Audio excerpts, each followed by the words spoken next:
सम्मान लोग जब प्रधानमंत्री के प्रति दे रहे हैं पुष्प वर्षा के माध्यम से, वही एक तरीके से प्रधानमंत्री भी उनकी ओर वापस करते हुए ये अपने आप में दिखाता है उस जुड़ाव को, कनेक्ट को। उत्तर बेंगलुरु की सड़कों से गुजरता हुआ इस वक्त प्रधानमंत्री नरेंद्र मोदी का ये रोड शो, बड़ी संख्या में, हजारों की संख्या में लोग पहुंचे हुए हैं, फूलों से प्रधानमंत्री का स्वागत कर रहे हैं। इसमें बड़े, बच्चे, बूढ़े, महिलाएं सभी शामिल हैं। हर एक के चेहरे पर एक तरीके से खुशी देखी जा सकती है प्रधानमंत्री को अपने बीच में पाकर, और प्रधानमंत्री भी लगातार दोनों हाथों से लोगों का अभिवादन स्वीकार करते हुए हर एक के चेहरे तक अपने भाव को पहुंचाने की कोशिश कर रहे हैं प्रधानमंत्री, ताकि जो लोग वहां पे पहुंचे हुए हैं प्रधानमंत्री के स्वागत के लिए, इस्तकबाल के लिए, उन तक अपनी बात को वो रख सके। ये अपने आप में बहुत अद्भुत तस्वीरें हैं, क्योंकि ये दिखाती हैं प्रधानमंत्री की उस स्वीकारता को, प्रधानमंत्री की उस शख्सियत को, कि कितनी बड़ी संख्या में लोग शाम के इस वक्त में बेंगलुरु की सड़कों पे मौजूद हैं। और अपने आप में बेहद महत्वपूर्ण पड़ाव अगर हम राजनीति के लिहाज से देखें तो 2023 का कर्नाटक का विधानसभा चुनाव के लिए आज का दिन अपने आप में बेहद महत्वपूर्ण है। 3 धुआंधार चुनावी रैलियां और उसके बाद में रोड शो, प्रधानमंत्री का सुबह से लेकर शाम तक का बेहद व्यस्त कर्नाटक का कार्यक्रम, और हजारों की संख्या में लोग मौजूद पुष्प वर्षा करते हुए, और प्रधानमंत्री भी उसी बात को एक तरीके से रेखांकित करते हुए हर एक की ओर हाथ हिलाकर अभिवादन स्वीकार करते हुए। आयशा, जिस बात का आप जिक्र कर रही हैं वो बेहद महत्वपूर्ण, क्योंकि इसमें युवा भी हैं, महिलाएं भी हैं, बच्चे भी हैं, क्योंकि बेंगलुरु को अपने आप में एक बड़े शहर के तौर पर देखा जाता है, एक ऐसे मेट्रो सिटी के तौर पर देखा जाता है, और यहाँ पे इस समय इतनी बड़ी संख्या में लोगों की मौजूदगी, लोग अपने अपने कामों में भी व्यस्त होते हैं, तमाम अन्य चीजों में भी व्यस्त होते हैं, उसके बावजूद इस वक्त इतने लोगों की मौजूदगी ये क्या बयां करती है? जी हाँ, बिल्कुल। ये लोग लगातार सुबह से इस रूट पर प्रधानमंत्री नरेंद्र मोदी का इंतजार कर रहे हैं। देखिए, किसी ने कोई शिकायत नहीं की। धूप में दोपहर से यहाँ पर लोग खड़े हुए हैं, और सुरक्षा के लिहाज से पुलिस ने कुछ दुकानों को बंद करने के लिए भी कहा था। तो लोग खुशी खुशी इसको भी, इस बात को भी मान गए, और हजारों की संख्या में अपने दुकानों के सामने खड़े होकर प्रधानमंत्री नरेंद्र मोदी का शानदार स्वागत कर रहे हैं। और लोग जो है न केवल, जैसे कि मैंने बताया, इस बैंगलोर नॉर्थ क्षेत्र से, बल्कि दूर दूर से आए हैं।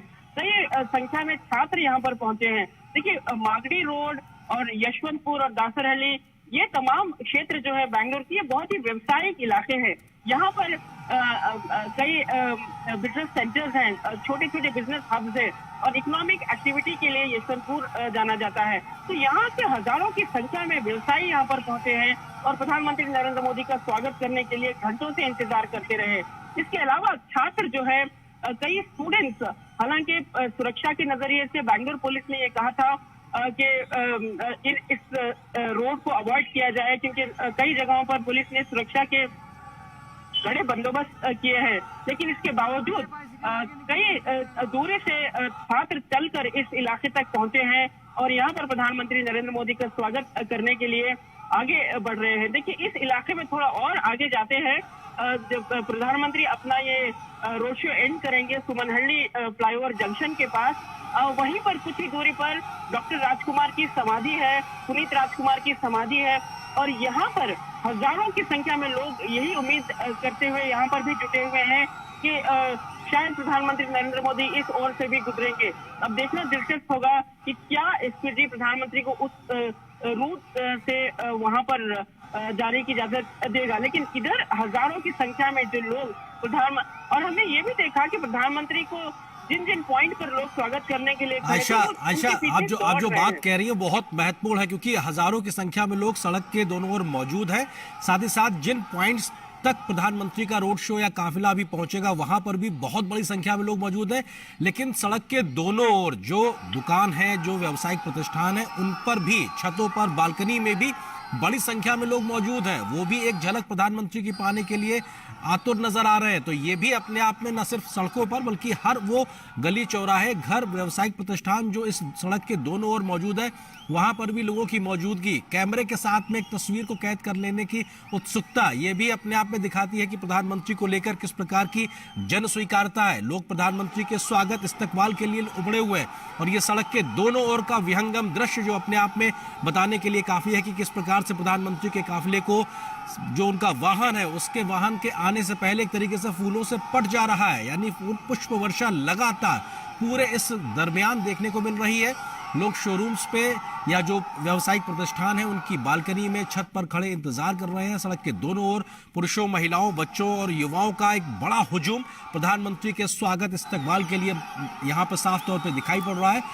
आशा, अगर देखा जाए तो बेंगलुरु के इस इलाके में, या कहा जाए इस इलाके से जुड़ी हुई तमाम विधानसभा की सीटों के लिहाज से समझने की कोशिश की जाए तो ये रोड शो अपने आप में किस प्रकार से एक बड़ा एक राजनीतिक कदम या बीजेपी के लिहाज से, या कहा जाए किस तरह से अपने आप में दिखाता हुआ नजर आएगा? आयशा जी देखिए, नरेंद्र, जैसा कि मैंने पहले बताया, बैंगलोर एक ऐसा महानगर है जिसमें 28 सीटें हैं और बहुत अहम होती है ये 28 सीटें तमाम पार्टीज के लिए। और जैसा कि मैंने बताया, जो बैंगलोर जीता वो विधानसभा उसी का होगा। तो यानी कि जो बैंगलोर की 28 पूरी सीटें जीत लेता है तो वो सरकार बनाने में एक स्थिर सरकार देने में कामयाब हो सकता है। तो ऐसे में बीजेपी का लक्ष्य है कि पूरी की पूरी 28 सीटें यहाँ से जीत ली जाए। देखिए, बैंगलोर उत्तर, बैंगलोर केंद्र, 3 लोकसभा सीट है बैंगलोर में, बैंगलोर सेंट्रल, बैंगलोर उत्तर और बैंगलोर दक्षिण में, और इन तीनों सीटों पर बीजेपी का राज है।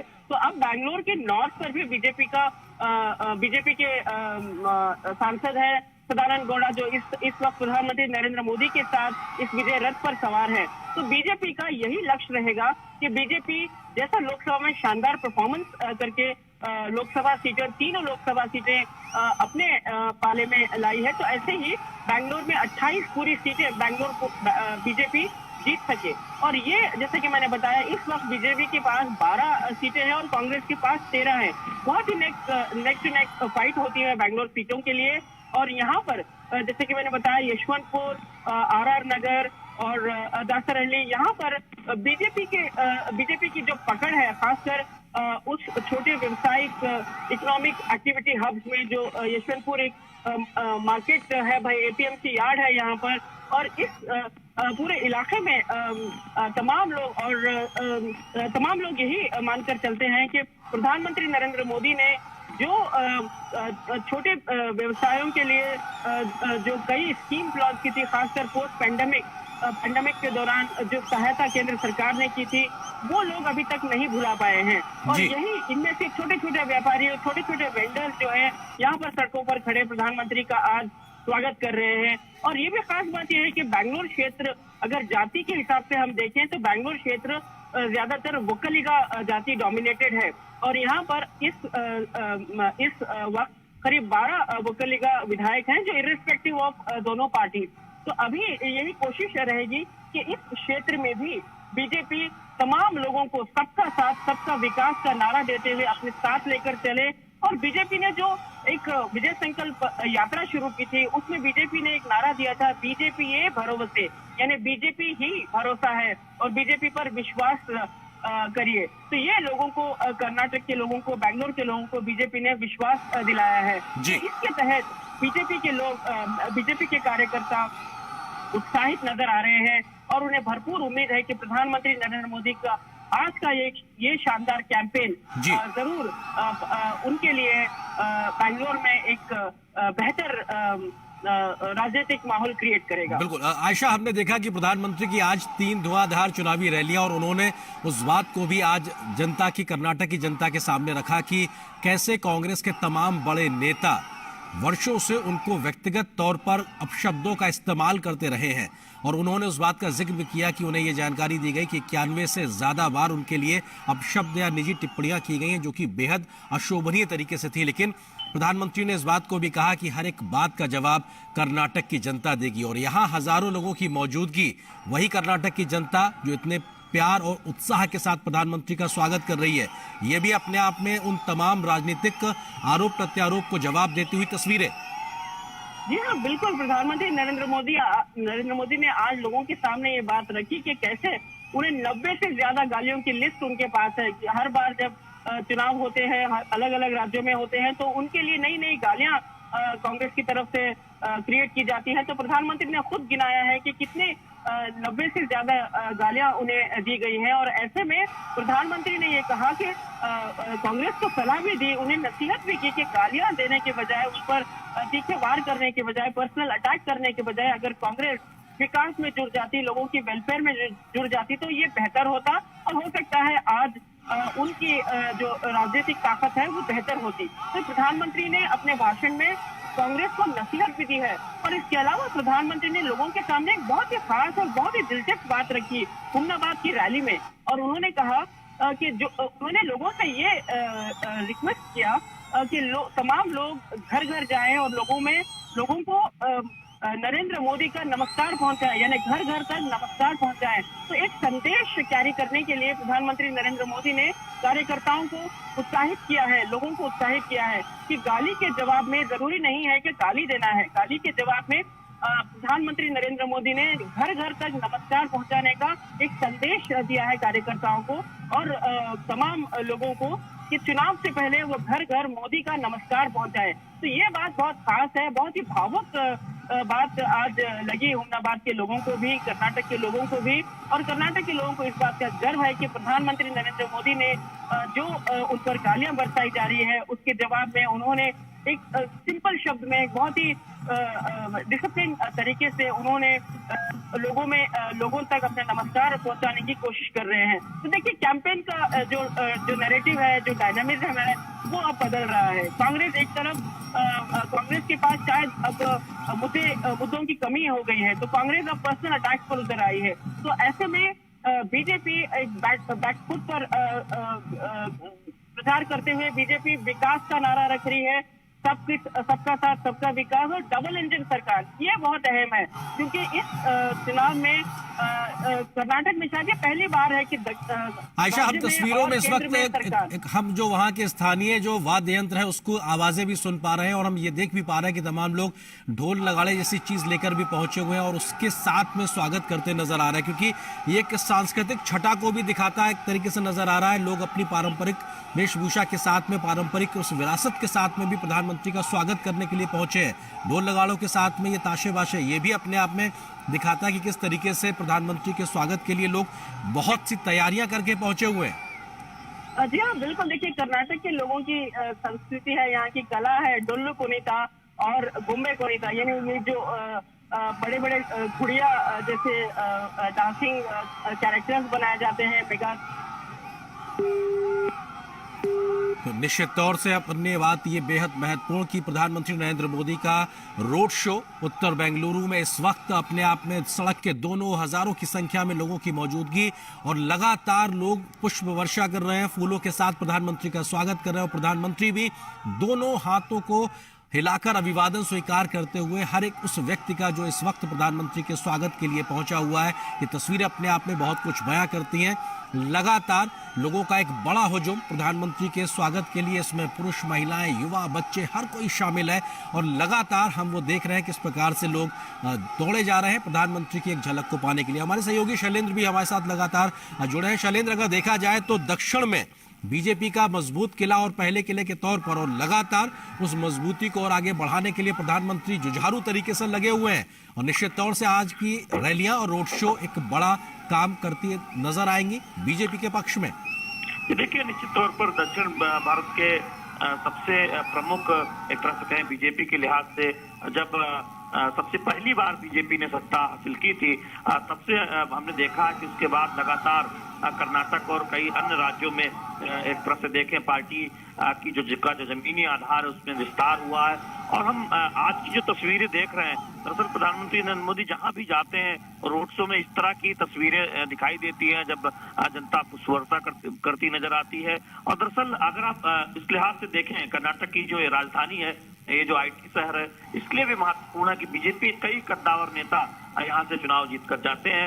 आप देखें कि बीजेपी के युवा मोर्चा के जो राष्ट्रीय अध्यक्ष हैं तेजस्वी सूर्या, वो भी बेंगलुरु साउथ लोकसभा से चुनाव जीतकर संसद पहुंचे हैं। बीजेपी के युवा मोर्चा के राष्ट्रीय अध्यक्ष हैं, बहुत महत्वपूर्ण जिम्मेदारी निभा रहे हैं। तो हम देख रहे हैं कि कर्नाटक में युवा नेताओं को पुष्पित पल्लवित करने का काम भी बीजेपी कर रही है और बीजेपी दक्षिण की राजनीति के लिहाज से भी और कर्नाटक में हम देख रहे हैं कि बीजेपी का जो आधार है वो पहले से ही काफी मजबूत हो चुका है। तो निश्चित तौर पर बीजेपी ये चाहेगी कि जो सफलता का सिलसिला है वो आगे जारी रहे और यही वजह है कि आज पार्टी के सबसे बड़े स्टार प्रचारक प्रधानमंत्री नरेंद्र मोदी की धुआंधार चुनावी जनसभाओं की शुरुआत बीदर से हुई है और आज ही 3 जनसभा को संबोधित करने के बाद हम ये बड़ा रोड शो देख रहे हैं कर्नाटक की राजधानी में। तो निश्चित तौर पर बहुत महत्वपूर्ण इस लिहाज से है कि भारतीय जनता पार्टी लगातार इस बात को उठा रही है कि कांग्रेस पार्टी